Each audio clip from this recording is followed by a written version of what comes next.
Aleluia. Quero saudar os irmãos com a paz do Senhor. Amém? Amém? Deixa a água aqui para mim. Irmãos, nós estamos mais uma vez muito felizes por estarmos na presença do Senhor. Nós temos visto nesses últimos dias muitas coisas que têm acontecido e que têm deixado algumas pessoas preocupadas, outras tristes, outras desoladas.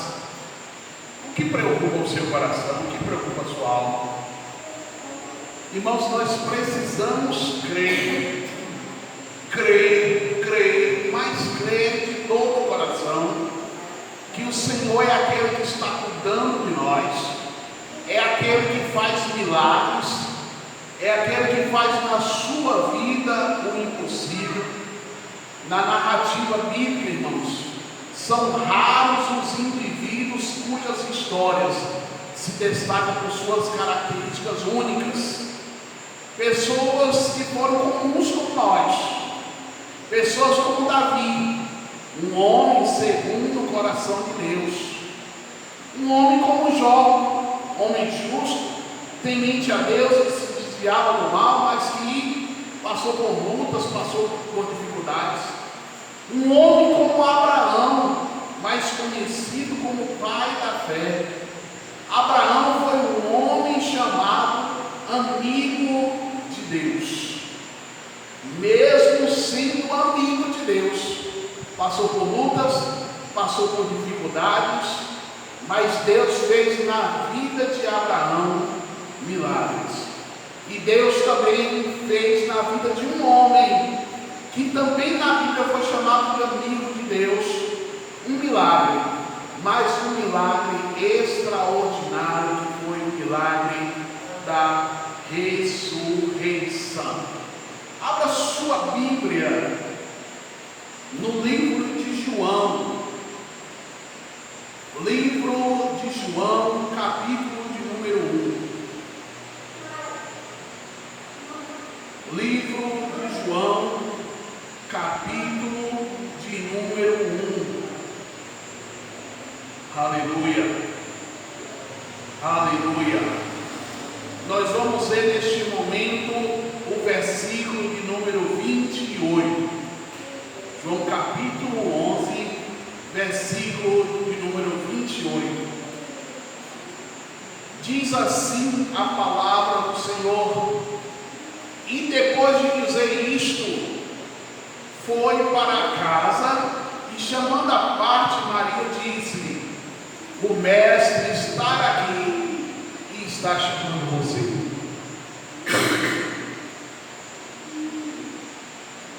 Vou novamente repetir esse versículo número 28.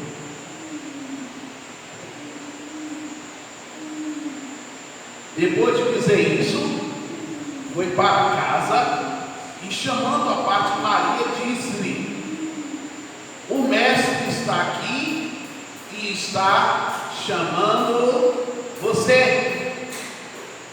Você crê que Deus está aqui nessa noite, meu irmão?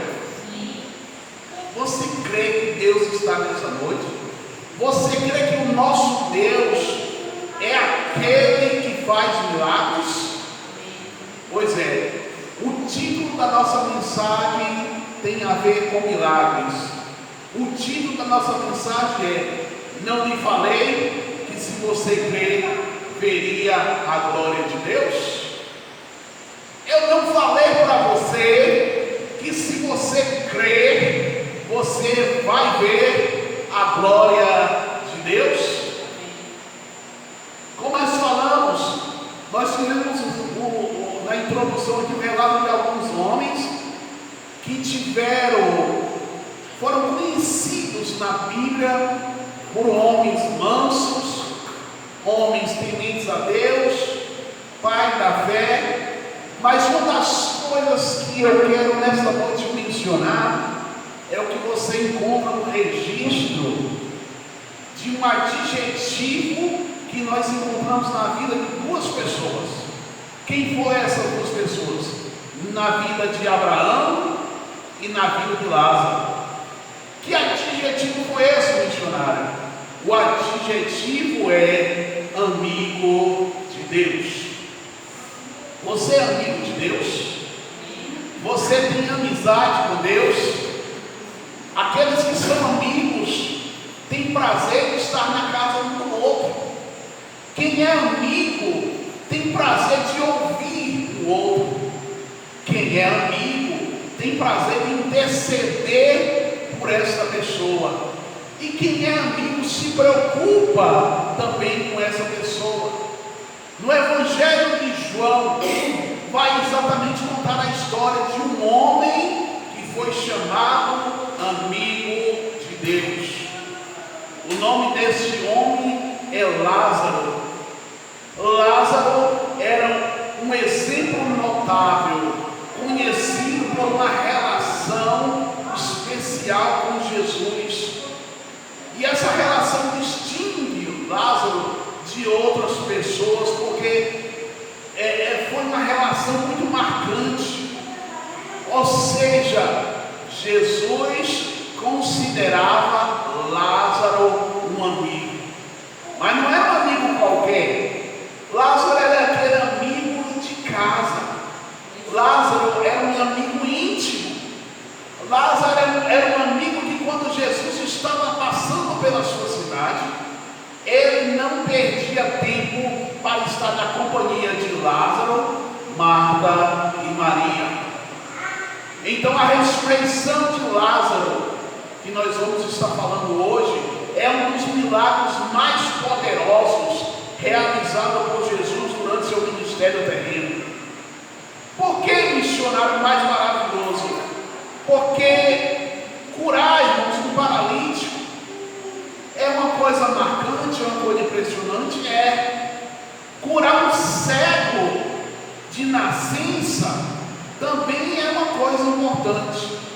Mas, irmãos, ressuscitar o morto, eu vou repetir, ressuscitar o morto é uma coisa que com certeza marca não só a vida dos seus parentes, das suas irmãs, mas marca toda a história daquele homem. O versículo de número 1 desse capítulo de João fala que havia um homem chamado Lázaro.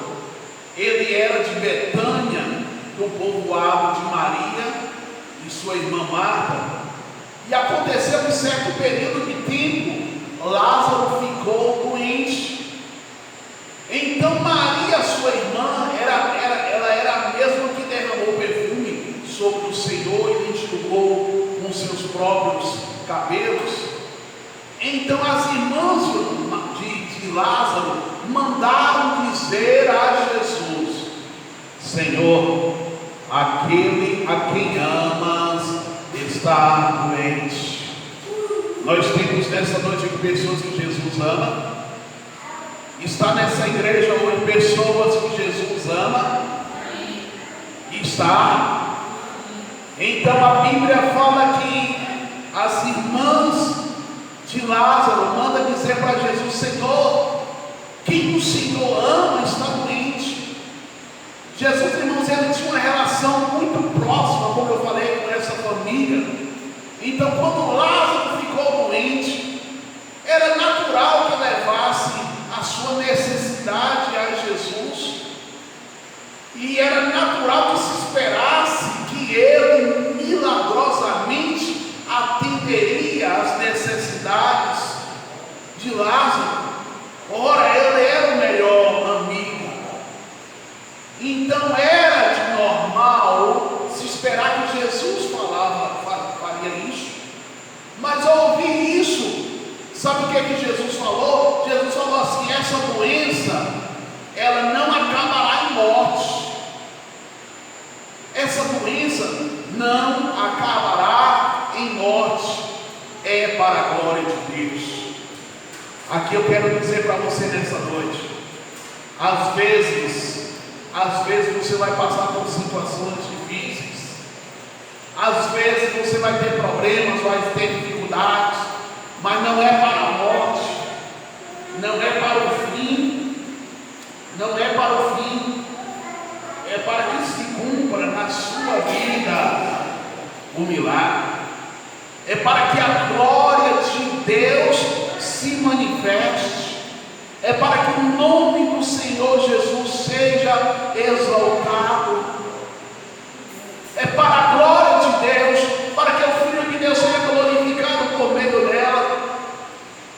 Irmãos, Lázaro, quando ele recebe a notícia, quando as pessoas mandam dizer a Jesus o problema de Lázaro, as pessoas chegaram lá por volta de 2 dias depois mencionando o problema, mas Jesus só vai na casa de Lázaro 4 dias depois. Irmãos, entenda uma coisa: Jesus, irmãos, é aquele que vê o fim antes mesmo do começo. Eu vou repetir: Jesus sabia o que ia acontecer. Jesus também nessa noite está dizendo para você: eu sei da sua luta, eu sei do seu problema, eu sei da sua dificuldade. Às vezes você pensa que Deus não está vendo a sua situação. Talvez quantas vezes na sua vida você não orou dizendo: Senhor, o Senhor não está vendo essa situação que eu estou passando. Senhor, o Senhor não se importa. Jesus, o Senhor não está vendo essa dificuldade. Lázaro já estava morto quando chega a notícia de Jesus. Jesus vai ter com Lázaro. A Bíblia relata que quando Jesus chega já tem 4 dias. 4 dias. Jesus amava, irmãos, Marta. Jesus amava Maria. Jesus também amava Lázaro. Uma coisa eu quero te dizer: às vezes você pensa assim: meu Senhor, parece que o Senhor não me ama. O Senhor não está vendo essa situação que eu estou passando. Ora, irmãos, Jesus amava Marta. Ora, Jesus amava Maria. Jesus amava Lázaro.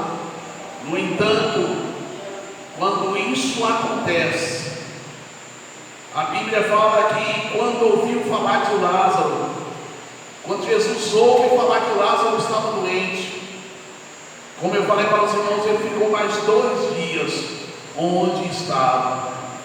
Jesus então vai chegar 4 dias depois da morte. Quantas vezes você já pensou: Senhor, agora não adianta mais, agora os problemas já estão grandes demais, a situação já está difícil. Irmãos, entenda uma coisa: o tempo de Deus não é o nosso tempo. Você não pode estabelecer a Deus como Jesus vai fazer um milagre na sua vida. Sabe por quê, irmãos? Jesus vai chegar lá 4 dias depois. Havia uma tradição judaica. Os judeus, eles pensavam assim: o luto, ele atingia seu auge, irmãos, no 3º dia. Eles pensavam assim: durante 3 dias o espírito poderia pairar sobre a túmula e por acaso pode retornar ao corpo. Era o pensamento dos judeus. Mas quando vê a mudança do semblante alterada, se retira e abandona o corpo. Quer dizer, os judeus pensam assim: a alma fica por ali esperando não se sabe o que, mas eles esperavam. Não sei se eles pensavam assim: o espírito a qualquer momento pode voltar e a pessoa pode passar a viver novamente. É por isso que os teólogos vão explicar que Jesus só chega 4 dias depois. Para os judeus, para os fariseus, não dizer assim: na realidade ele não tinha morrido ainda, não. O espírito estava ali por ali perto do corpo e o espírito voltou.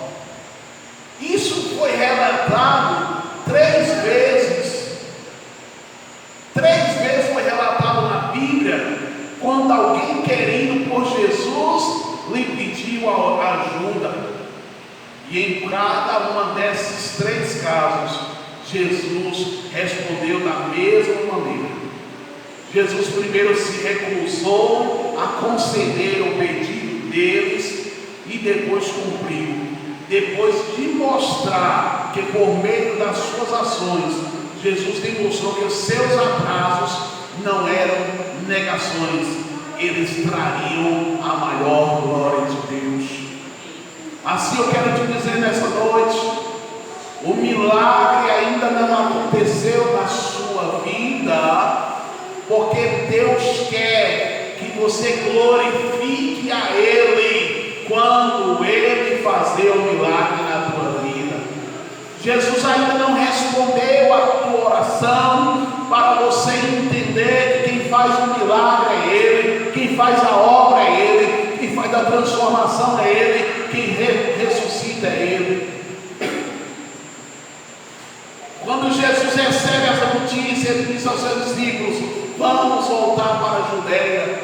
Eles disseram: mas mestre, ainda há pouco os judeus tentaram apedrejar-te, e assim mesmo o Senhor vai voltar para lá? Jesus respondeu: o dia tem 12 horas. Quem anda de dia não tropeça, pois vê a luz deste mundo. Quando anda de noite tropeça, pois nele não há luz. Como eu falei para os irmãos, o tempo não é o nosso tempo, o tempo é de Deus. Eu vou repetir: o tempo não é o nosso tempo, irmãos, o tempo é de Deus. Eclesiastes capítulo 12, versículo de número 1, está escrito: tudo tem o seu tempo determinado. Não é só uma coisa, não. Tudo tem o seu tempo determinado. E há tempo para todo propósito debaixo do céu. As coisas, irmãos, não acontecem da forma que eu quero. As coisas não acontecem como eu quero. As coisas não acontecem no tempo que eu quero. É no tempo de Deus. Depois de fazer isso, a Bíblia continua dizendo que depois de dizer isso, ele prosseguiu dizendo: olha, nosso amigo Lázaro, ele não está morto, ele adormeceu, mas eu vou para acordá-lo. Os discípulos até ficaram impressionados. Espera aí, Senhor, se ele dorme, então vai melhorar. Às vezes você conta a situação para o problema, para o irmão, para o amigo, e você fala assim: não, tem tanta gente passando por isso vai passar logo. Mas às vezes tem problemas que chegam na nossa vida, que não dura só um dia, não dura só uma semana, não dura só um mês, dura anos. Tem problemas na nossa vida que dura anos. Jesus, ele tinha falado isso, irmãos, com seus discípulos. Jesus tinha falado de sua morte, mas os discípulos, eles pensavam assim, que ele estava falando simplesmente do sono, porque Jesus havia dito: olha, Lázaro dorme. Mas agora Jesus traz a realidade para os discípulos: Lázaro morreu. A situação é essa, a situação não é simples. Houve morte, houve perda. Quantas vezes você tem passado por lutas, quantas vezes você tem passado por dificuldades, e as pessoas falam assim: espera só um pouquinho, vai passar, vai passar. Só que quando vai passando o tempo, a situação às vezes se torna mais difícil. Quando vai passando o tempo, a situação, o problema se torna pior. É por isso que Jesus fala: Lázaro morreu. É como se Jesus estivesse dizendo assim: caia na real, aconteceu com Lázaro aquilo que já estava previsto que acontecesse com todo ser humano. Mas Jesus falou: mas para o bem de vocês, eu estou contente por não estar lá, para que vocês creiam, mas nós vamos até Ele. Entenda uma coisa, irmãos: Jesus sempre estará disposto a ir até entender. Jesus sabe da sua situação, Jesus sabe do teu problema, e Ele sempre estará disposto a vir no teu socorro. Mas entenda uma coisa que eu vou repetir: não é do seu tempo, não é da forma que você quer. Lázaro, Tomé, aquele discípulo que a gente até dá um apelido, né, que é o discípulo incrédulo, porque Tomé não acreditava muito fácil nas coisas.